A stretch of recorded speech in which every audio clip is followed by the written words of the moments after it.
Welcome to This is Thailand. I'm your host, and today's story is about Niall, a 57-year-old welder from Cork, Ireland.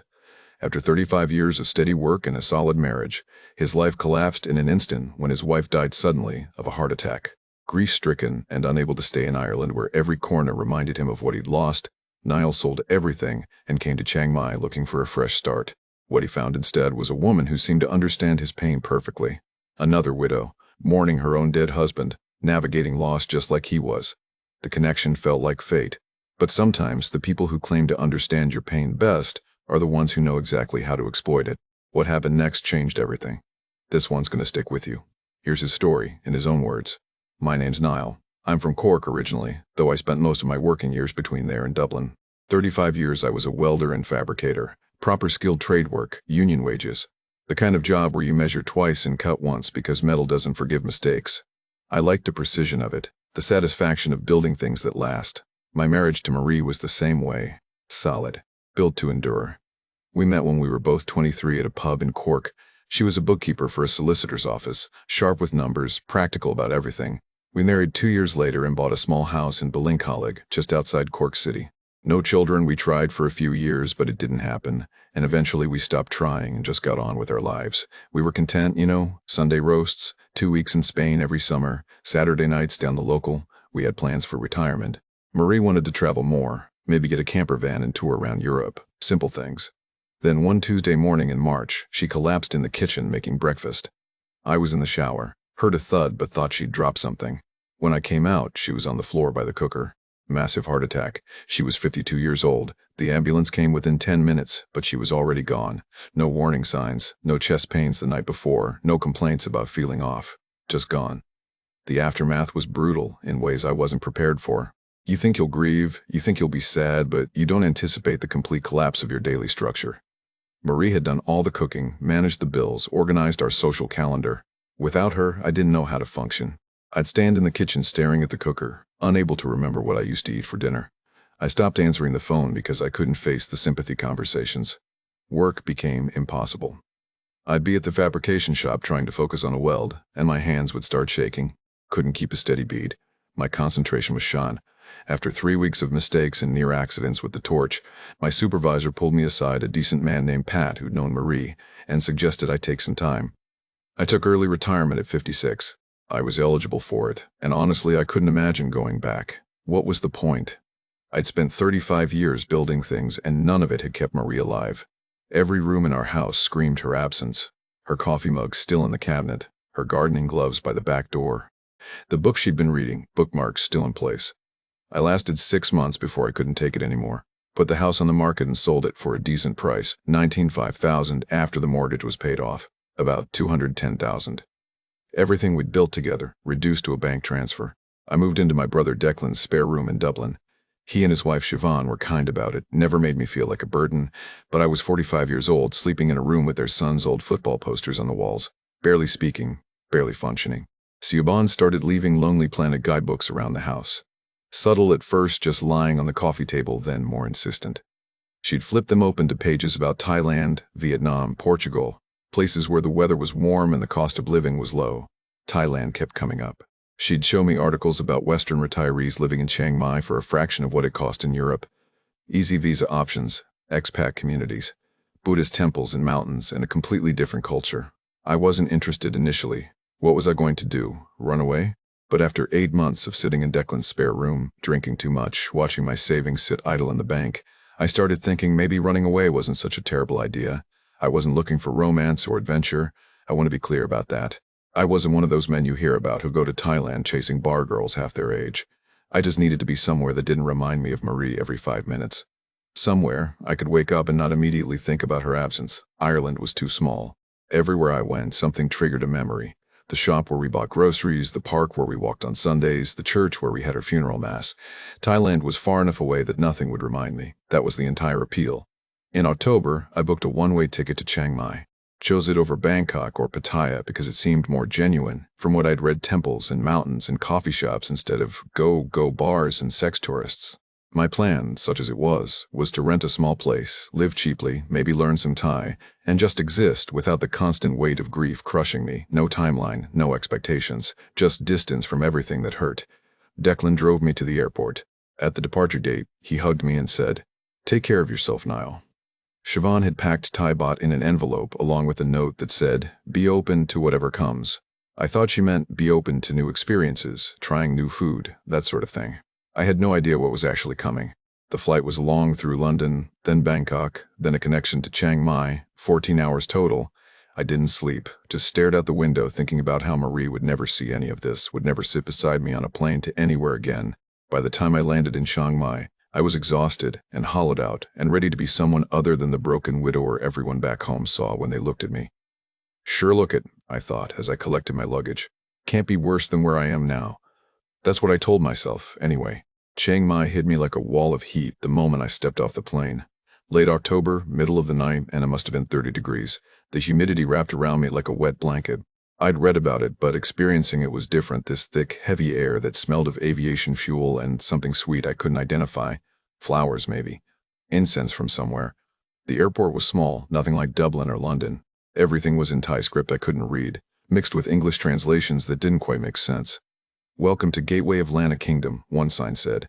I had no idea what that meant. I collected my single suitcase, everything I owned, now fit in one bag, and walked through immigration trying not to look as lost as I felt. The visa on arrival process was straightforward enough. 30 days, extendable. The immigration officer, a young Thai woman in a crisp uniform, looked at my passport, looked at me, stamped it without a word. Outside, taxi drivers descended immediately, shouting prices. I'd researched this bit, at least agreed to 150 baht to Nimmenhamen Road, about €4. In Dublin, the same journey would have cost 40. The drive into the city was disorienting.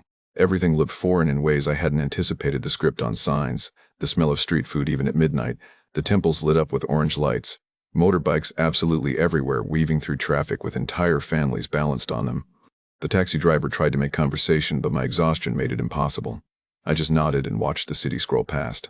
The condo I'd arranged online was in a building near Nimmenhamen Road. The agent, a friendly Thai woman named Nat, met me outside despite the late hour. She showed me up to the 5th floor. A modest one-bedroom with tile floors, a small kitchen, a balcony overlooking the street. 12,000 baht monthly, she said. About $350. I'd been paying €1,400 for the house in Cork. "It's very good for you," she said in careful English. "Quiet building, many Farang here." Farang meant foreigner, I'd learned that much. She showed me how to work the air conditioning unit, the water heater, left me a folder with information about rubbish collection and building rules. Then she was gone and I was alone in Thailand.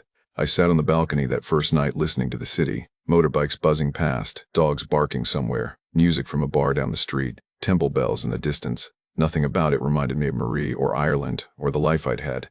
That was exactly what I needed. The first few weeks were strange, disorienting but oddly therapeutic. I'd wake up and not immediately think about Marie's absence because everything around me was so foreign that grief couldn't find familiar handholds. The heat forced me outside despite wanting to hide. The language barrier meant I couldn't overthink every interaction. I was just a man trying to figure out how to buy eggs from the 7-Eleven without speaking Thai. I developed a routine because that's what I do. I'm a tradesman. I like structure.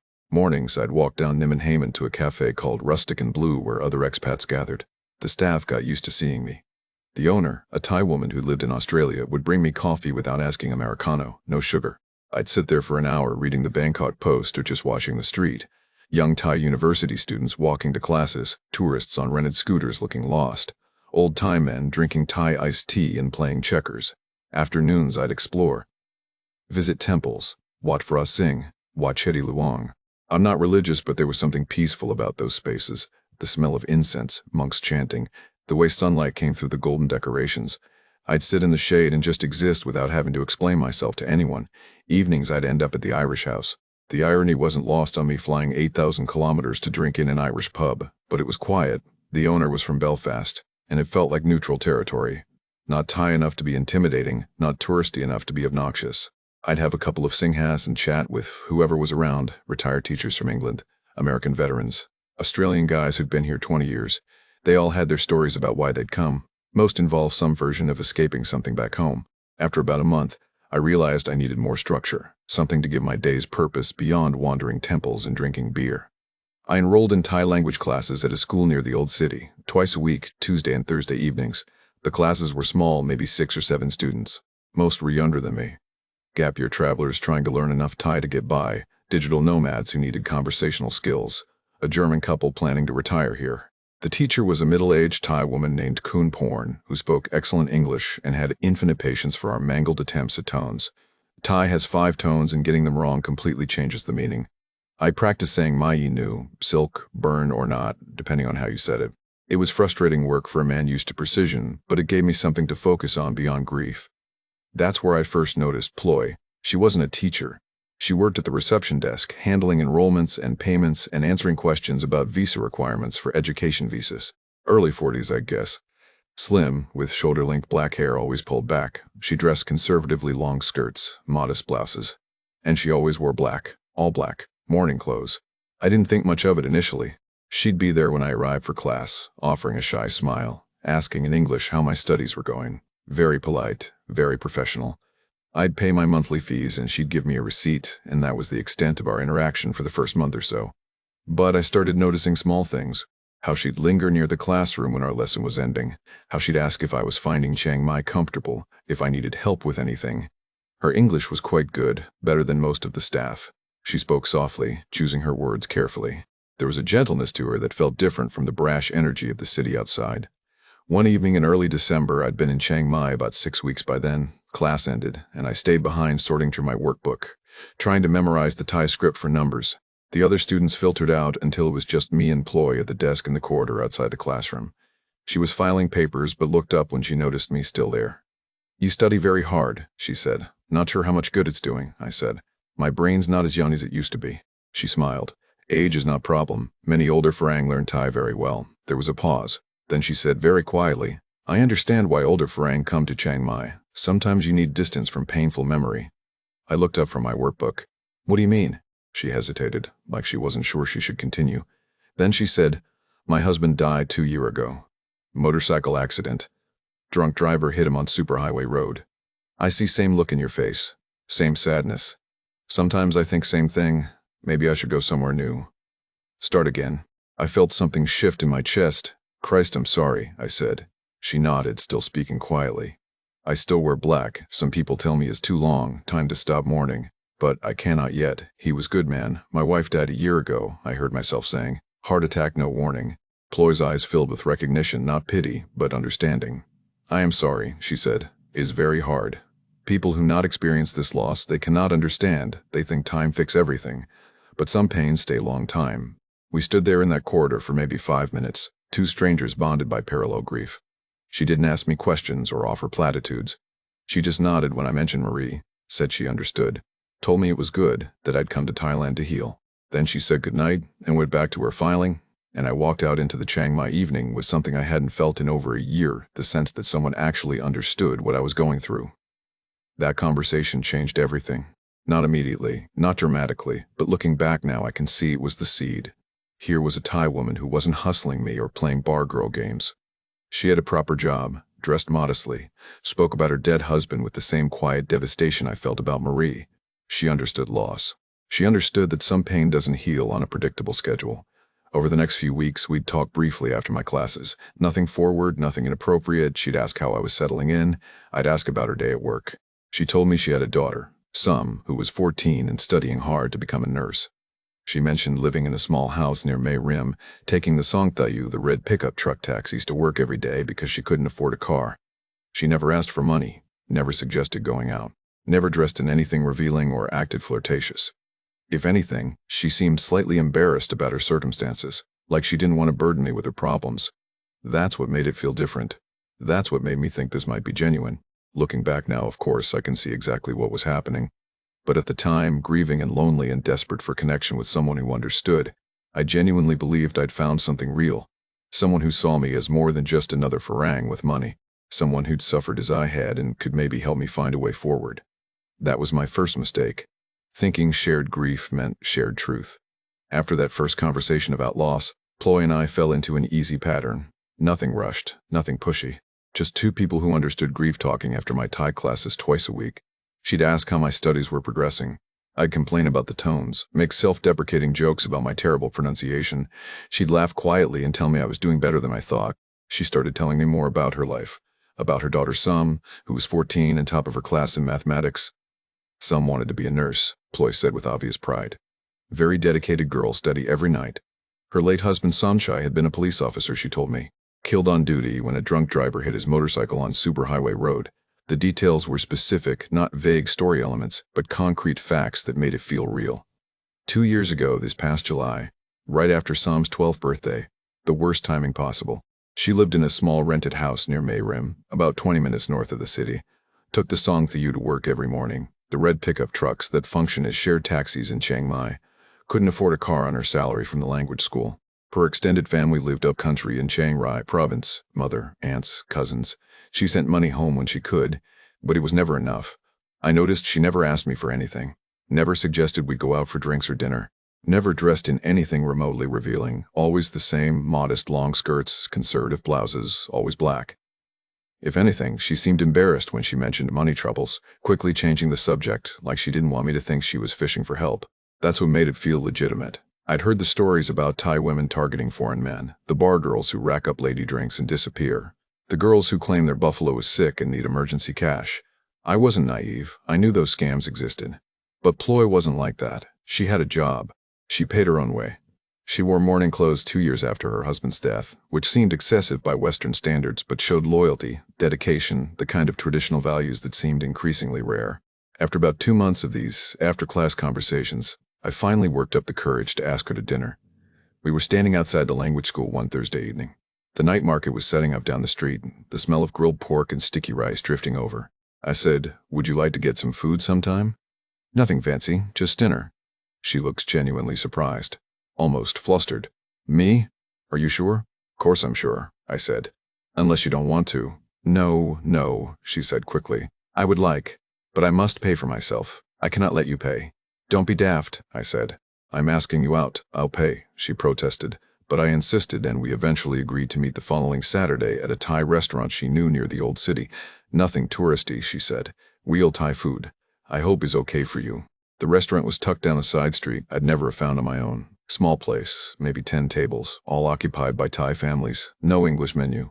Ploy ordered for both of us. After checking what I liked, nothing too spicy, I'd warned her. The food came out in waves. Some tam that was still too spicy despite her warnings to the kitchen. Grilled chicken with sticky rice. Some kind of sour soup with fish that was surprisingly good. She was careful about what she ordered, nothing expensive. When I suggested we get another dish, she said, "No, this is enough, we have plenty." She ate slowly, asking me questions about Ireland, about Cork, about what it was like growing up there. She listened intently when I talked about Marie, didn't interrupt or try to change the subject, just nodded and said she understood. When she talked about Samchai, tears appeared. She didn't sob or make a scene, just got quiet and her eyes filled up. "He loves Sam so much," she said. "Every night he help her with homework. Every weekend take her to temple to make merit. Good Buddhist man. Good father. Some still cry for him sometimes." I recognized that grief. It looked identical to what I saw in the mirror every morning. We started seeing each other once or twice a week after that. Nothing fancy walks around the old city moat. Coffee at small Thai cafes. A day trip up to Doi Suthep Temple where the views stretched across the entire valley. She always insisted on paying her share until I finally told her to stop. I'd got the money and she should let me spend it. She accepted reluctantly, like it made her uncomfortable. After we'd been seeing each other for about 3 months, by then it was February, the cool season ending, she said some wanted to meet me. "If that's okay," she added quickly. "Some is shy, but she asked about you. Say her mother seemed more happy now." "Course it's okay," I said. "I'd like to meet her." The following weekend, Ploy invited me to her house for dinner. She gave me directions, complicated turns off the superhighway, down narrow swa where houses crowded together, chickens wandering in the street. I found it eventually, a small wooden house raised on stilts like many Thai houses, with a tiny garden where a few vegetables grew in pots. Sam was waiting on the porch, small for 14, with her mother's shy smile and careful English.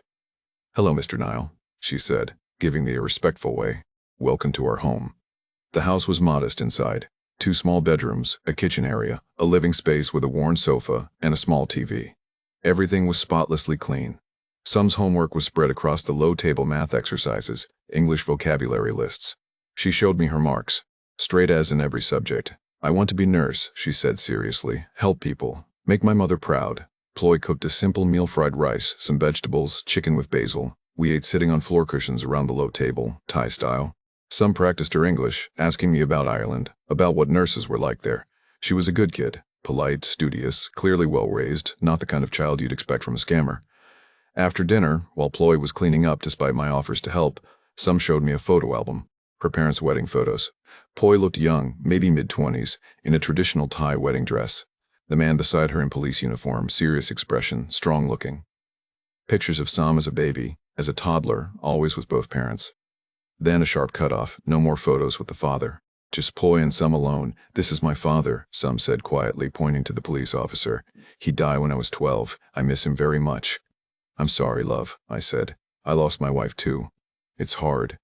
She nodded. My mother say you understand. She say you are kind man. That evening, after Sam had gone to bed, Ploy and I sat on the porch drinking Thai iced tea. She apologized for the simple meal, for the small house, for bothering me with her family. I told her to stop apologizing, that I'd had a lovely time, that Sam was a credit to her. She was quiet for a moment.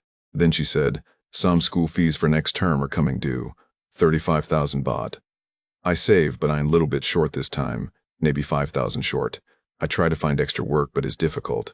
She wasn't asking, just mentioning it, like she was talking to herself, thinking out loud about her problems. How much is that in dollars? I asked. She calculated. About $1,000 total. I have most. Just need little bit more. I'll give you the full amount, I said. Don't worry about it. No, no, she said immediately. I cannot accept. Is too much. It's nothing to me, I said. And Sam deserves to stay in school. She's a bright kid. Ploy tried to refuse, but I was insistent. The next day I withdrew 35,000 baht from an ATM, about $1,000, nothing from my savings, and gave it to her in an envelope. She cried and tried to refuse again. I told her it was done, the money was hers, Sam's education was important. She invited me for dinner again the following week to say thank you. Cooked my favorite dishes that I'd mentioned liking. Sam gave me a card she'd made, colored pencil drawing of flowers. Thank you, Mr. Nile, written carefully in English. Ploy said I was the kindest man she'd ever known, that Sam Chai would have liked me, that she felt blessed to have met me. That was the first money. Looking back, I should have seen it for what it was, a test. How much would I give? How easily? How quickly? But at the time, it felt completely natural. I had money. They needed help. Sam was a good kid who deserved opportunity. What was I supposed to do? Let her drop out of school because I was suspicious? That would make me a bastard. Plus, it wasn't like Ploy was buying jewelry or going on shopping sprees. She was paying school fees, investing in her daughter's education. It was the most legitimate possible use of money. That's how it starts, though. That's how they get you. With something small and reasonable and impossible to refuse without feeling like a terrible person. Once you've given the first amount, the second becomes easier. Then the third. Then you're in so deep that pulling back feels like abandoning someone you care about. But I didn't know that yet. I just knew I'd helped a woman I cared about and her daughter, and it felt good to be useful again after a year of feeling useless. It felt like maybe I could build something here, a new life, a new family, something to replace what I'd lost. Marie would have wanted that for me, or so I told myself. Over the next few months, I essentially moved into Ploy and Sam's life. I kept my condo near Nimon Hemen, 12,000 baht monthly, still paying it, but I was spending most nights at their small house near Mae Rim. It felt natural, the progression. We'd have dinner together. I'd help Sam with her English homework. We'd watch Thai soap operas on the small television with Ploy translating the dramatic bits for me. Domestic routine. The kind of normal life I thought I'd lost forever when Marie died. Ploy would mention her mother occasionally. Living upcountry in Chiang Rai province, she'd say. About 3 hours north by car.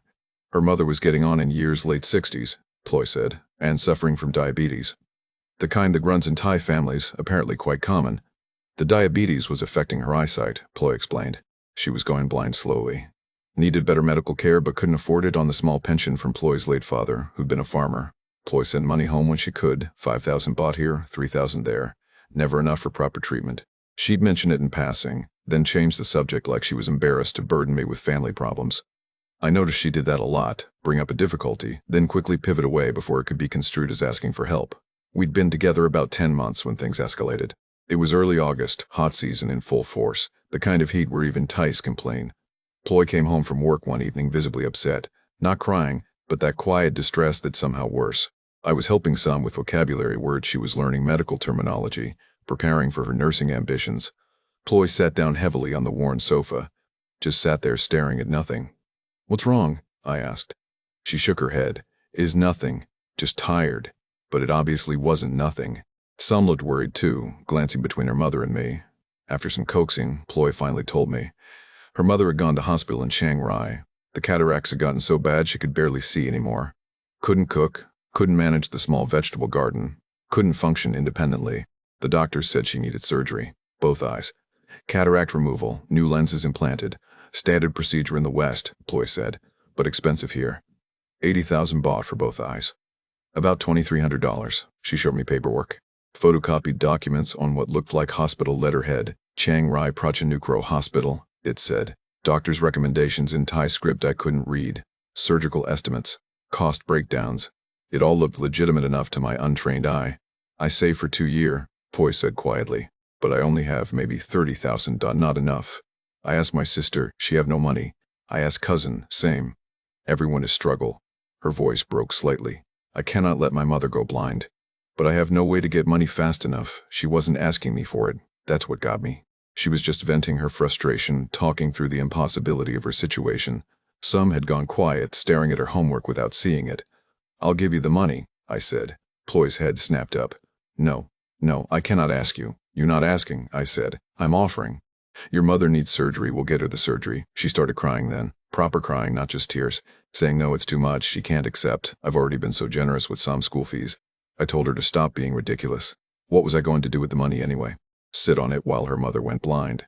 That would make me a terrible person. Besides, we were building a life together. Her family was becoming my family.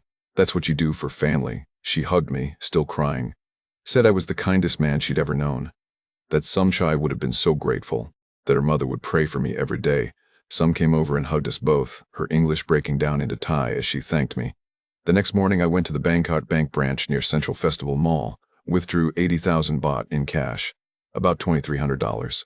Still nothing compared to what I had. I'd arrived with 210,000, spent a bit on living expenses, and some school fees, but I still had over 170,000 in the bank. 80,000 was manageable. I gave Ploy the money in an envelope. She tried to refuse one last time, but I insisted. She said she'd go to Chiang Rai the following week to arrange the surgery. Would I like to come meet her mother? I said sure, I'd love to meet her. But Ploy backtracked quickly. Said maybe better to wait until after the surgery, when her mother could actually see me properly. Wouldn't want to meet for the first time when she's almost blind. Made sense at the time. 2 weeks later, Ploy came back from Chiang Rai with good news. The surgery was scheduled, would happen the following month. She showed me receipts, hospital payment confirmations in Thai, amounts that matched what we'd discussed. Her mother was so grateful, she said. Couldn't wait to see properly again, couldn't wait to meet me. About a month after that, Ploy told me the surgery had been successful. Her mother could see again. Still needed eye drops and follow-up appointments, but the blindness was reversed. She showed me photos on her phone, an older Thai woman with bandages over her eyes, then later without bandages, smiling. I couldn't tell if it was actually Ploy's mother or not, but why would I doubt it? Looking back now, I can see the red flags I missed. The paperwork she'd shown me wasn't original documents. It was photocopies. Could have been copied from any hospital form. Amounts changed. I never actually spoke to the hospital. Never confirmed anything. I just trusted Ploy because why wouldn't I? We were together, building something. She'd never asked me for money before the school fees, and now this was a legitimate medical emergency. Plus, there were other small things I rationalized away. Once, when Sam answered her phone, I heard her say something that sounded like auntie porn before she caught herself and switched to May mother. I asked Ploy about it later. She laughed. Said Sam sometimes calls her by her nickname because they're so close, more like friends than mother-daughter. Thai families are different, she explained. Less formal. Made sense.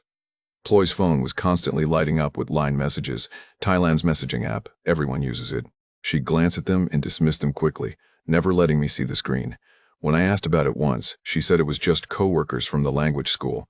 Gossip about students and schedules. Nothing interesting. Sometimes her sister being annoying, asking for money Ploy didn't have. She'd tilt her phone away when typing responses, but I told myself I was being paranoid. Everyone deserves privacy. The big one, though, was visiting her mother. I suggested it several times after the surgery. Now that her mother could see properly, I'd love to meet her. We could drive up to Chiang Rai for the day, maybe make a weekend of it.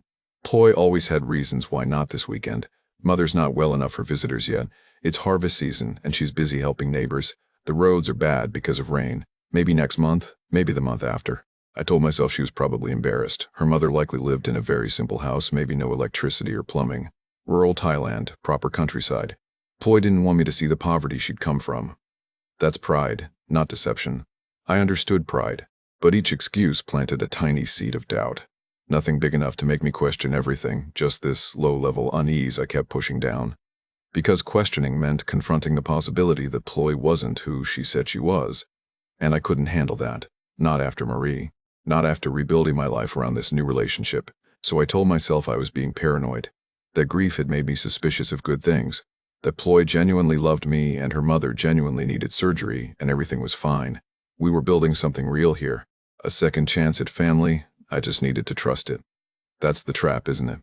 Once you're emotionally invested, once you've already given money for legitimate seeming reasons, it becomes almost impossible to pull back and look objectively.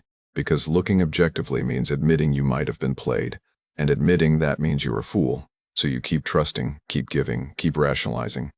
The financial impact was starting to show, though. Between the school fees and the surgery, I'd given Ploy about $3,300 over 4 months. My savings were down to about $165,000 now.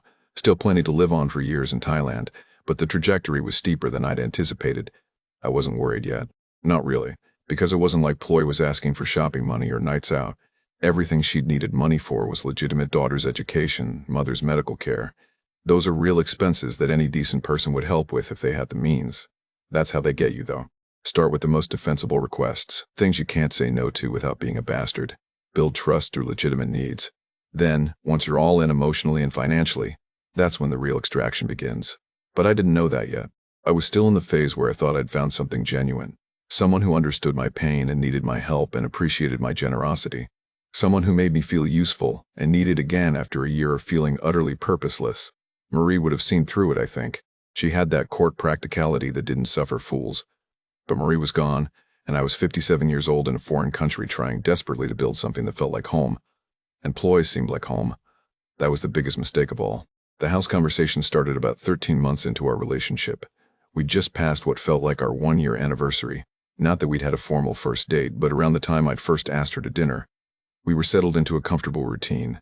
I was essentially living at Ploy and Sam's place in my rim, though I still kept my condo near Nimmenhemmen as a kind of safety net. Paying for both, which was daft in hindsight, but I wanted my own space just in case. One evening in late September, Ploy came home from work looking frustrated. The landlord had been round, she said, raising the rent from 8,000 baht to 12,000 starting next month. 4,000 baht increase, about $115. Plus, he was refusing to fix the mold problem in Sam's bedroom. Black mold growing up the wall. Sam had been coughing at night. I'd noticed it myself, suggested Ploy call the landlord. He'd sent someone round who looked at it, shrugged, said it was normal for Thai houses. Nothing to be done. We cannot afford 12,000, Ploy said that evening. We sat on the porch after dinner, Sam doing homework inside.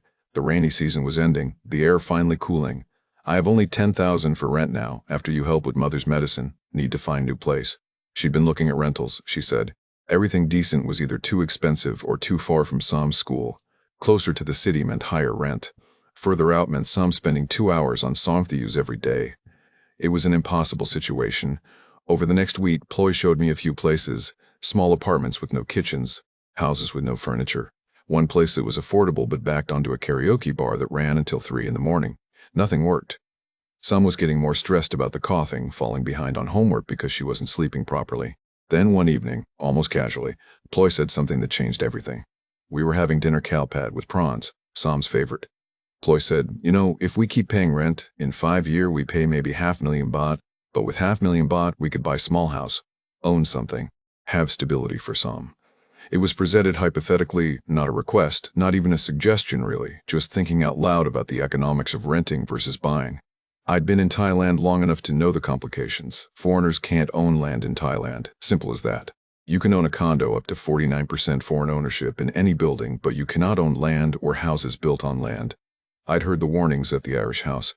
Every expat who'd been in Chiang Mai more than a month had a story about some poor bastard who bought a house, put it in his girlfriend's name, got dumped, lost everything. But Ploy wasn't suggesting I buy her a house. She was talking about us buying a house together, building a life. We'd been together over a year. I loved her. I loved Sam. They were my family now, the only family I had in Thailand. She'd found a place, she mentioned a few days later. Small 2-bedroom house in Sansai district, about 15 minutes from where we were. Modest but well-maintained. 2.2 million baht. About $63,000. She could contribute 500,000 baht from selling some family land her father had left her. I'd need to cover the remaining 1.7 million. That's $49,000, I said, doing the math. She nodded. Is too much. I understand. Was just idea. We keep looking for rental. But I was already thinking about it. $49,000. I had about $165,000 left in the bank. $49,000 was less than a third of my savings. For a house. Permanent home. Stability for some. A future with Ploy. The guys at the Irish house would call me an idiot. I already knew that. They'd warned me about this exact scenario. Never put property in a Thai person's name. Never invest in land you can't legally own, even if you love her, especially if you love her. But they didn't know Ploy. They hadn't seen her refuse money, insist on paying her own way, work 12-hour days at the language school for barely above minimum wage. They hadn't watched her cry about her mother's blindness or Psalm school fees. This wasn't some bar girl running a con. This was a woman who lost her husband and was trying to build a life for her daughter, same as I was trying to build a life after losing Marie. Plus, Ploy had a solution for my concerns. We'd draft a legal agreement, she said. Go to a lawyer, get everything documented. My financial contribution, my rights to the property, everything in writing in both Thai and English. That way, even though the house would be in her name, Thai law required it, I'd be protected, the lawyer would make sure of it. Marie wouldn't want me to live in fear forever. She'd want me to take a chance on happiness again. That's what I told myself anyway. I agreed. We'd buy the house together. The process took about 2 months. Ploy found a lawyer, a small office near the old city, recommended by someone at her work. The lawyer was a middle-aged Thai man with heavily accented English in a cluttered office that smelled of cigarettes. He nodded as Ploy explained the situation in Thai. I caught maybe every fifth word. Draft agreement, Ploy translated. Say how much money you give, what rights you have for property. All legal, all proper. Cost 10,000 baht for lawyer service. About $300 for legal work seemed reasonable. I paid it. The lawyer produced documents a week later. Dense Thai text with English translations that seemed awkwardly phrased. I tried to read through them. Phrases like, Party A hereby acknowledges financial contribution of Party B in sum total of 1,700,000 baht, and Party A agrees that Party B maintains residency rights and financial interest proportional to contribution made. This is legally binding, I asked the lawyer. He nodded enthusiastically. Yes, yes. Legal binding. You sign, she sign, I witness. Everything proper. You are protect. Ploy signed, I signed. The lawyer witnessed. He gave me copies of everything Thai versions, English versions, receipt for his fee. I put them in a folder, told myself this was sensible, this was protected. Then came the actual property purchase. I went to Bangkok Bank and withdrew 1.7 million baht, $49,000. The teller counted it twice, banded it, put it in an envelope. The weight of it felt significant, nearly a quarter of everything I had left. Ploy claimed to have transferred her 500,000 from selling the family land. I never saw documentation of the sale. She said it was all handled up country in Chiang Rai. Her cousin had managed it. Too complicated to explain. I accepted that. Why would I doubt it? We were buying a house together. She was contributing too. The house itself was nice enough. 2 bedrooms, small kitchen, living area, a tiny garden with a papaya tree and some struggling vegetables. Concrete walls, tile roof, raised foundation to protect from flooding. Standard Thai house. Nothing fancy but solid. Some would have her own room with no mold. Ploy could walk to work. I'd have a proper home for the first time since leaving Ireland. The title transfer happened at the land office. Forms in Thai I couldn't read. Ploy's name went on the title as sole owner. The clerk stamped everything, filed it, gave us copies. Just like that, I purchased a house I had no legal ownership of, but I had the agreement, I told myself. Legal documents saying I'd contributed the majority of the purchase price, proof of my investment, protection. We moved in the following week. It felt good, carrying boxes into our house. Our house. Some picked out paint colors for her room, light blue, she wanted. Ploy cooked our first meal in the new kitchen, massaman curry, my favorite. We ate sitting on the floor because we didn't have furniture yet. That became the next expense. Furniture for a 2-bedroom house. Beds, sofa, table, chairs, kitchen equipment. We went to Home Pro, the Thai equivalent of Home Depot. Ploy chose carefully, nothing expensive, but it added up. About $4,300. About $4,300. I paid it. What was I going to do, buy a house and leave it empty? Then Ploy mentioned her catering business idea. She'd been talking about it for months, supplementing her language school income by preparing food for local businesses, lunch deliveries, that sort of thing. She had clients lined up, she said. Office workers at a printing company, staff at a hotel. But she needed a vehicle to make deliveries. A small truck. She'd found a used one, 8 years old, decent condition, 280,000 baht, $8,000. I hesitated on that one. Furniture made sense. A business vehicle felt like a bigger commitment, but Ploy was practical about it. "This is how I support Sam when you are not here," she said quietly. "You cannot take care of us forever. I need my own income. This business, I can make maybe 20, 30,000 baht extra each month. Make us more stable. Less burden on you." She was thinking long term. Building sustainability, not just taking my money but investing in her own income, that's what convinced me. I withdrew the 280,000 baht and we bought the truck. A small Isuzu pickup, white with some rust on the wheel wells, but the engine ran fine. Then there was her mother's ongoing medication, the diabetes treatment, the eye drops from the surgery. 15,000 baht monthly, $430. Ploy had been paying it from her salary, she said, but with the move and everything she was stretched thin. Could I cover it for a few months until the catering business got going? Of course I could. What kind of person would I be to fund her mother's surgery then refuse to pay for the medication that maintained it? 15,000 baht was nothing. I set up a monthly transfer. By month 18 of our relationship around November, I'd put 49,000 into the house, 4,300 into furniture, 8,000 into the truck, and about 2,500 into medical expenses over several months. Total, about $75,000 beyond the house purchase itself. My savings were down to about $80,000. I'd spent nearly 2/3 of everything I'd arrived with. The trajectory was steeper than I'd anticipated. At this rate, I'd be broke in 3 or 4 years. But I wasn't worried, not really, because this wasn't frivolous spending.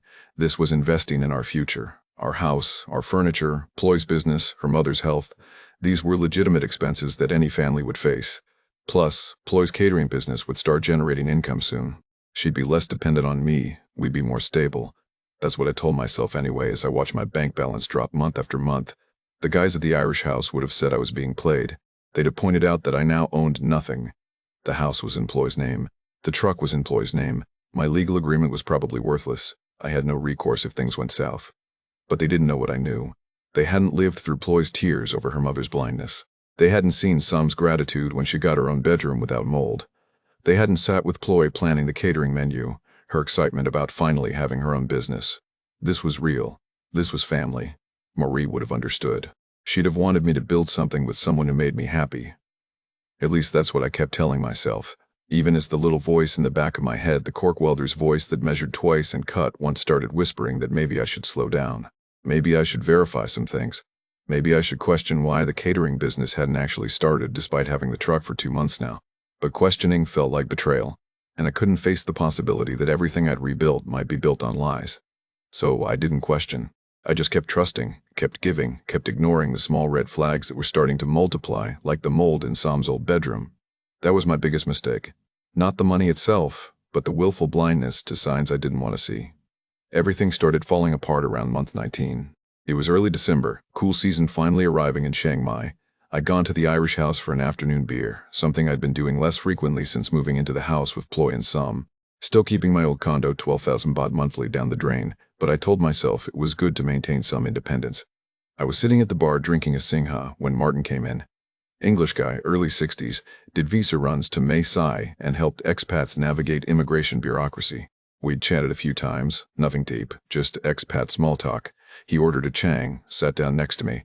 After some pleasantries about the weather finally cooling off, he said something that made my stomach drop. "Mate, I need to tell you something. Saw your missus last week. At a bar in the old city." "Which bar?" I asked. Ploy sometimes went out with co-workers from the language school. Martin scratched his head. "Little local place near THATS. Not a tourist spot. She was with a Thai bloke. Young guy, maybe late 30s. They looked very comfortable together. Probably just a friend," I said. "Or a relative." Martin took a long drink. "Yeah, maybe. But they were kissing when they left. Proper kissing, not a friendly peck." "I figured you should know." My hands went cold despite the heat. "You sure it was her?" "Pretty sure, mate. Look, Thai women can look similar to us Farangs sometimes, but she was wearing black like she always does, and I recognized her from when you brought her here once, a few months back." I mumbled something about it being a misunderstanding, finished my beer quickly, left, walked back to the house in a daze. My brain was doing what brains do, rationalizing, explaining, dismissing. Martin was mistaken. Different woman. Ploy would never. We were building a life together. We bought a house. I knew her. But that seed of doubt, once planted, started growing. I began noticing things I'd been unconsciously dismissing for months. Ploy's phone behavior, constantly tilting the screen away, taking calls in another room, the line messages that lit up her phone a dozen times daily that she'd glance at and dismiss without explaining. When I casually asked who was messaging her so much, she'd say coworkers, her sister, nothing important. But her body language suggested otherwise. Tension in her shoulders. Quick subject changes. The catering business that still hadn't started. She'd had the truck for 3 months now. When I asked about it, she'd say the clients weren't ready yet, timing wasn't right, maybe next month. But the truck just sat in our driveway collecting dust. The mother I'd never met. We'd been together nearly 2 years. I'd funded her cataract surgery. But every time I suggested visiting Chiang Rai, Ploy had reasons why not this weekend. Mother wasn't well. Bad timing, roads were dangerous. Always next month, always later. One evening, I told Ploy I wanted to review our legal agreement for the house, just to have everything clear in my mind, I said. For my own records, is at bank, she said immediately. In safe deposit box, very secure. Let's go get it tomorrow then, I said, both of us together. She had excuses. Bank was closed for a holiday, she'd lost the key, her work schedule was too busy. We'd do it next week, but next week came and went. 2 weeks after Martin's revelation, I did something I'm not proud of but couldn't resist. I contacted a Thai private investigator.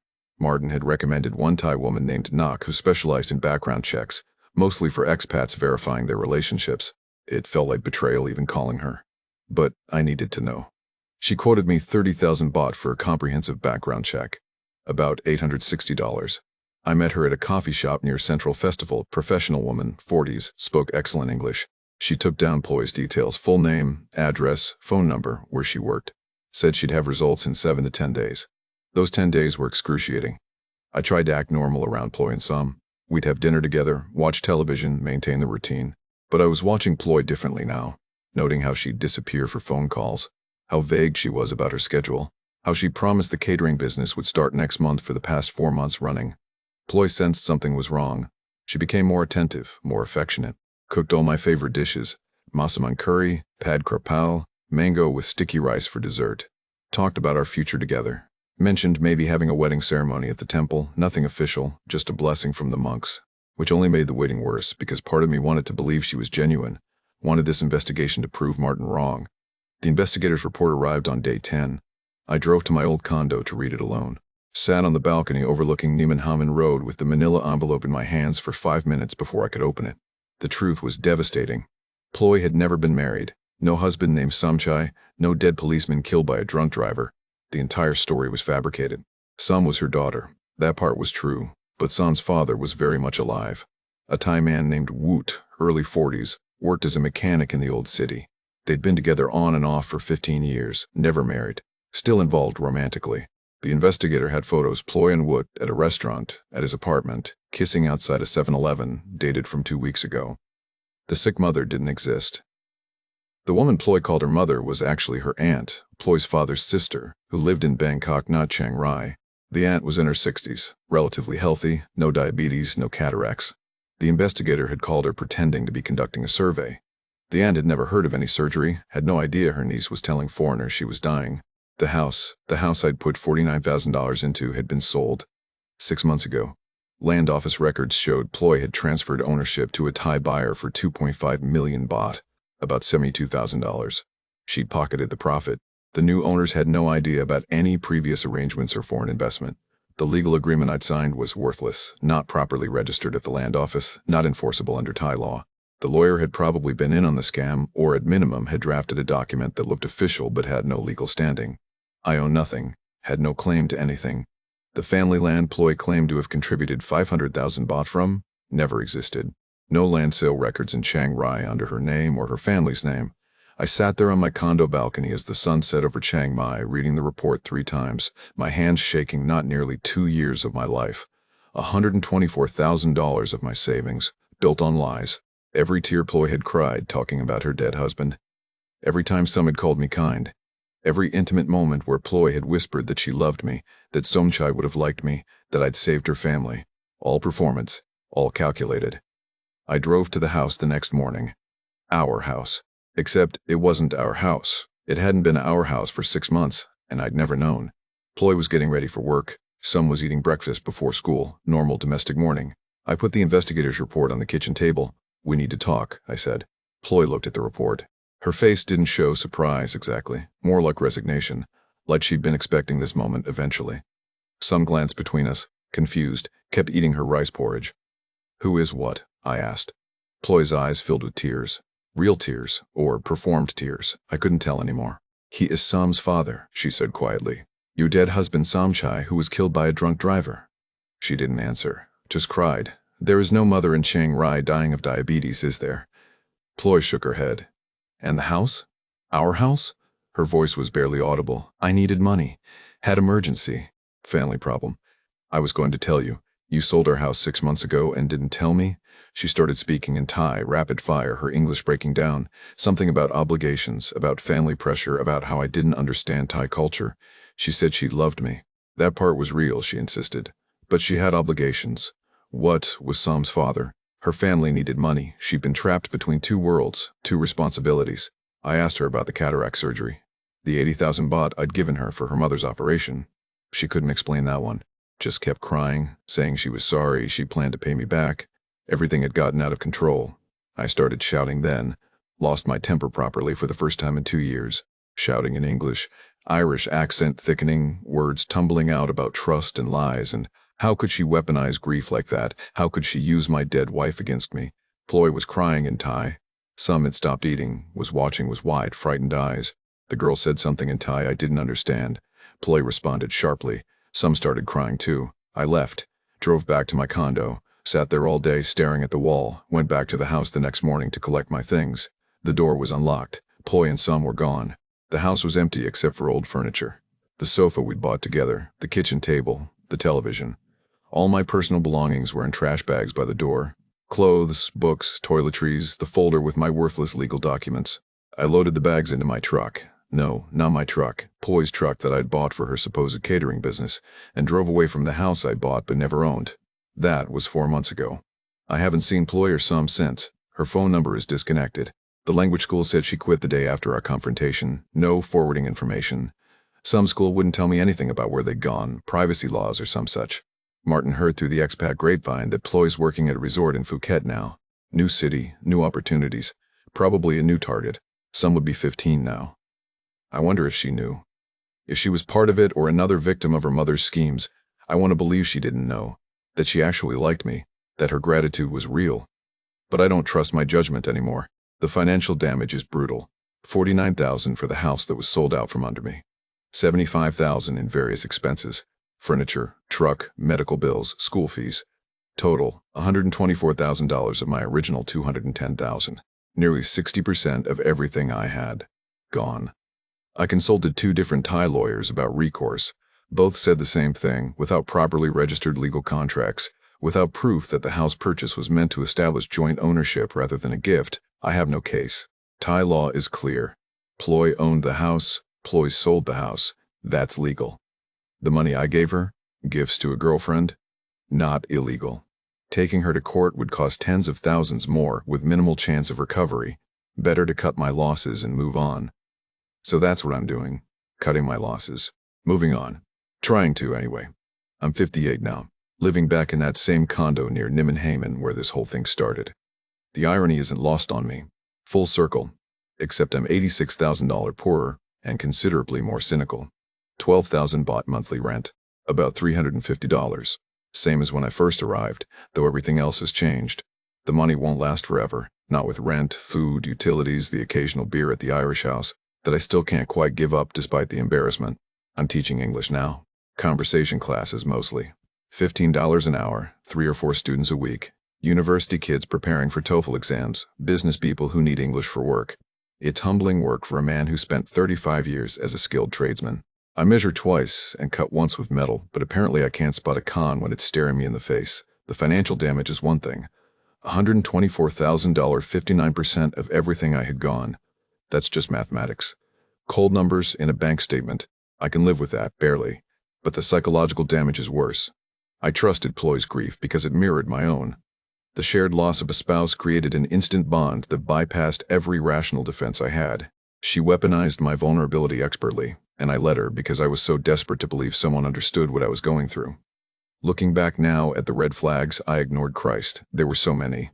The photocopied medical documents instead of originals. Any decent hospital gives you originals, not photocopies. But I wanted to believe Ploy's mother needed surgery, so I didn't question it. Some calling Ploy by a different name, catching herself mid-sentence. I rationalized it as Thai family informality instead of what it actually was. A slip in the performance. The constant line messages Ploy would dismiss without explanation, always tilting her phone away. The secretive phone calls taken in other rooms. The catering business that never started despite having a truck for months. The mother I funded surgery for but never met, always some excuse why not this weekend. The property purchase was the critical moment. My drinking buddies at the Irish house had explicitly warned me. Never put property in a Thai person's name, they'd said. Never invest in land you can't legally own. I knew Thai law, I knew the risks. But I did it anyway because love is supposed to require trust and leaps of faith. That's the hook. That's how they get you. They make you feel like being cautious is the same as not really loving someone. I still go to the Irish house occasionally, though less frequently now. It's hard sitting there knowing the other expats have probably heard some version of my story. Romance scams are common enough in Thailand that there's a term for it, kon tuk, being tricked. The whittle angle is apparently classic. Creates instant empathy and shared experience. Bypasses skepticism through emotional connection. I wasn't special. I was just another lonely farang with money and a broken heart. Some would be 15 now. I wonder about her sometimes. Whether she knew what her mother was doing, whether she was part of the con or just a prop. The polite daughter with good marks, dreams of becoming a nurse, carefully rehearsed gratitude. Was any of it real? The homework spread across the kitchen table, the thank you card with the colored pencil flowers, the way she'd listen intently when I talked about Ireland. I want to believe she didn't know, that she actually liked me. But I don't trust my judgment anymore on anything. I tried tracking Ploy down through official channels. The language school wouldn't give me any information. Her phone number is disconnected. The house address just leads to the new Thai owners who have legal title and know nothing about previous arrangements. What is a ghost? No way to locate him without spending more money I don't have on investigators. Martin heard she's working at a resort in Phuket now. New province, new opportunities, probably a new target. The cycle continues. The worst part isn't the money or even the betrayal. It's knowing I came to Thailand to escape grief and instead found someone who knew exactly how to exploit it. Marie would have spotted Ploy's con from a mile away. She had that practical cork sensibility, that bookkeeper's eye for things that don't add up. She wouldn't have fallen for photocopied medical documents or excuses about why we couldn't visit the sick mother. But Marie was gone, and I was vulnerable in ways I didn't recognize until it was too late. I'm still in Thailand because returning to Ireland feels like double failure. Losing Marie, then losing everything trying to build a new life. Plus, my remaining money stretches further here than it would back home. But there's also something else. A stubborn refusal to let this place completely defeat me. I came here broken and got more broken. But I'm still here. That has to count for something. The core lesson I've learned, as you can call it that, is this. Shared trauma can be weaponized more effectively than any other manipulation because it bypasses skepticism through emotional connection. When someone claims to understand your pain intimately, you want to believe them so desperately that you'll ignore warning signs you'd never miss otherwise. Ploy's performed grief looked identical to my real grief because she'd studied it, practiced it, used it like a key to unlock my wallet and my trust. So if you're watching this and you're considering coming to Thailand, or you're already here and you've met someone who seems to understand your pain, perfectly verify everything. Especially the things that feel too perfectly aligned with your own wounds to question. Get independent lawyers, not ones your partner recommends. Never put property in another person's name, regardless of local law complications. Visit the sick relatives. Meet the family. Ask for original documents, not photocopies. Confirm everything that can be confirmed. And understand that genuine grief and performed grief can look identical to someone who's drowning in their own. The difference is, genuine grief doesn't come with a price tag. I'll probably stay in Thailand another year or two, teaching enough English to stretch my remaining savings. Maybe I'll eventually go back to Cork, move in with Declan again, admit defeat properly. Or maybe I'll figure out how to build something real here, something that isn't based on lies and exploitation. I don't know yet. What I do know is this. Marie would have spotted it. That practical cork welder's wife who measured twice and cut once in her own way. She'd have seen through Ploy in 5 minutes. But Marie wasn't here, and I was lonely enough and broken enough to believe what I wanted to believe instead of seeing what was actually in front of me. That's the most expensive mistake I've ever made. Not the money itself, but the willful blindness to truth because truth was too painful to face. Niall's story ends there, but his words hang heavy in the air. The raw honesty of his mistakes, the brutal assessment of his own vulnerability, the hard-won wisdom that cost him more than half his life savings. Let's step back now and talk about what we've just heard. I'm your host, and this is Thailand. Niall's story is painful, but it's unfortunately more common than many people realize. Widows and widowers are particularly vulnerable targets for romantic scams because loneliness and grief create perfect conditions for manipulation. The widow scam, specifically where the scammer claims to have lost a spouse, is devastatingly effective because it pairs fake grief with real grief, creating false intimacy that short-circuits normal judgment. What makes Ploy's approach so successful is its patience and authenticity mimicking. She never asked for money directly. She had a job. She dressed conservatively. She introduced Niall to her daughter. Every request for financial help was presented as an emergency or legitimate need: school fees, medical surgery, housing problems. Each expense was defensible on its own. It's only when you step back and see the full pattern that the con becomes obvious. Thailand's property laws genuinely complicate foreign ownership. Foreigners cannot own land in Thailand, only condos, and even those are limited to 49% foreign ownership in any building. This legal reality creates opportunities for property scams. But there are legitimate legal structures available for foreign property investment. The problem occurs when foreigners bypass proper channels because their partners discourage it or because they're too trusting to insist on proper legal protection. Now, this isn't about demonizing Thai people. Most Thais are honest, hardworking people. Romance scams exist everywhere: Thailand, Vietnam, Philippines, Eastern Europe, Latin America, even within Western countries. Scammers exist in every culture. But Thailand's specific combination of factors creates an environment where certain scams flourish. Significant wealth disparity between Western retirees and local incomes, property laws that disadvantage foreigners, language barriers, cultural differences around family obligations and money, foreign men arriving vulnerable, seeking fresh starts, sometimes running from grief or failure back home. Some locals recognize and exploit that vulnerability systematically. The widow scam works because it creates instant emotional connection. Shared trauma feels like fate, like finding someone who truly understands. It bypasses the skepticism that would normally protect you from financial exploitation. You're not just giving money to a girlfriend, you're helping family, investing in a future together, being the kind of person who supports the people they love. That's how Ploy framed every request, and that's why Niall found each one impossible to refuse. If you're considering serious financial commitments in Thailand, especially property purchases or business investments, here's what you need to know. First, pay for independent legal counsel from firms that specialize in foreign clients, not lawyers your partner recommends, not the friend of a friend.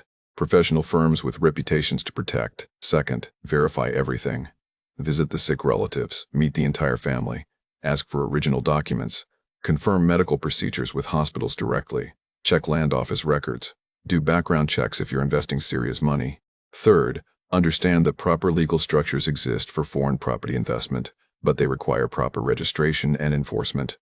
An informal agreement typed up by a local lawyer and not registered at the land office is worthless.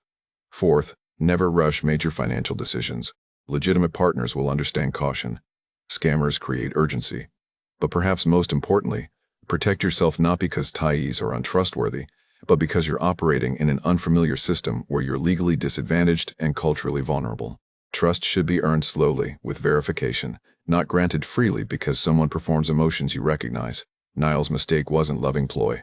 It was letting his need for connection override every warning sign, every rational concern, every piece of advice from people who'd been in Thailand longer. He wanted to believe so badly that he ignored reality until reality became unavoidable. This is Thailand, not the paradise you imagined, not the nightmare you feared, just a place where being foreign makes you vulnerable in ways you might not recognize until it's too late. Stay safe out there.